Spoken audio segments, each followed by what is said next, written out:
Very good morning, my dear students of class ninth. You have read the story. Now, this is the turn of the poem.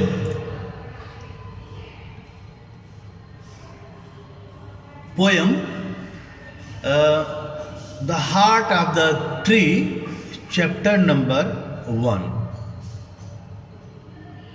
Chapter number 1. The Heart of the Tree by Henry Quiller Bunner. The poet is Henry Quiller Bunner.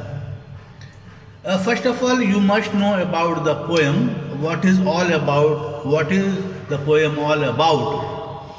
The Heart of the Tree by Henry Quiller Bunner focuses our attention on the value of tree. On the value of tree planting. Value of tree planting. It is an inspirational poem. It inspires us.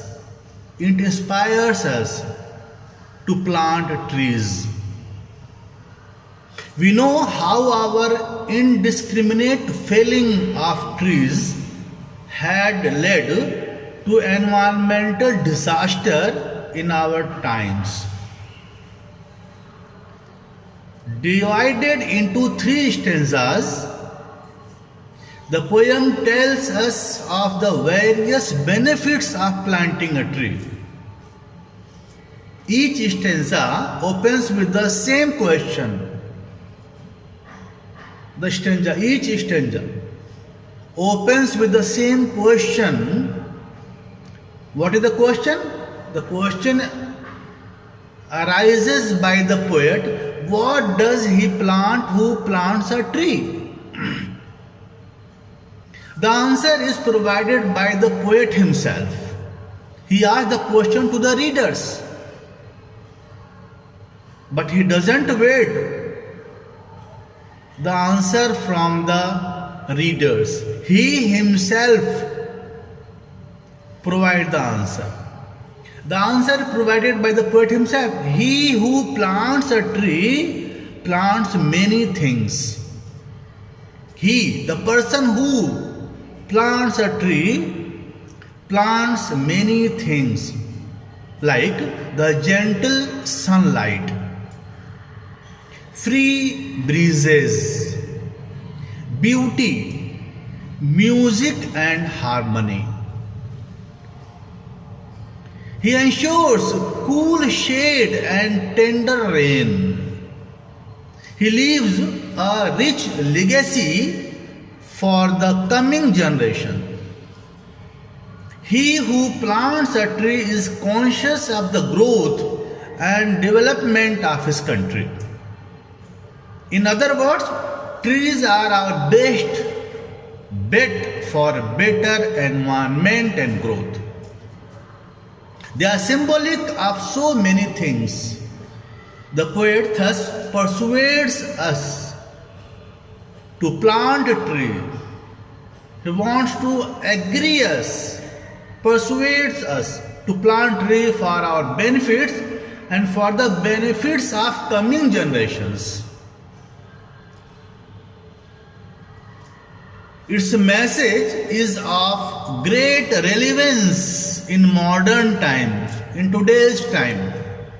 The poem opens with a question, I already told, which is repeated 3 times, thrice. What does he plant to plant a tree?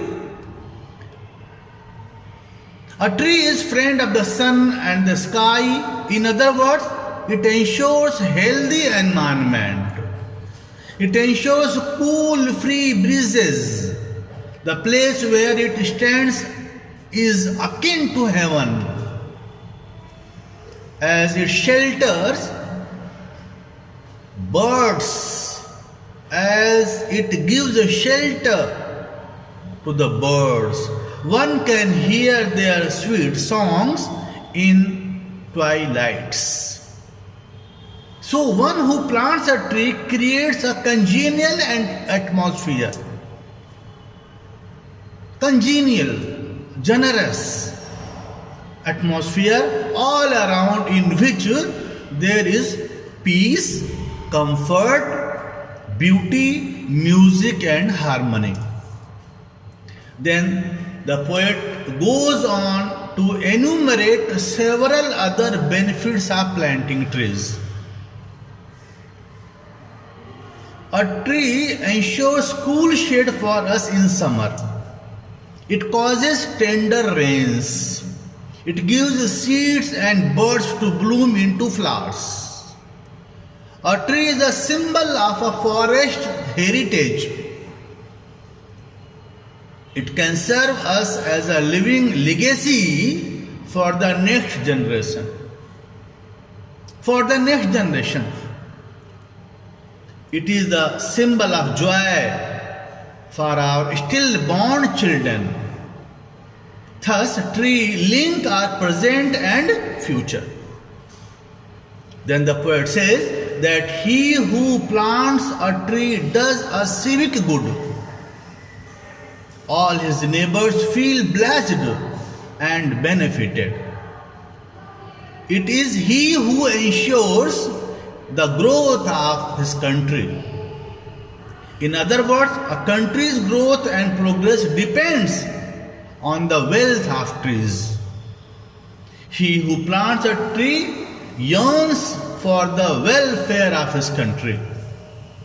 In fact, by planting a tree, he plants a nation. He plants a nation. So, the poet advises us to plant trees. By this way, this poem introduced, and tomorrow I will explain this chapter stanza wise. Thank you so much, students.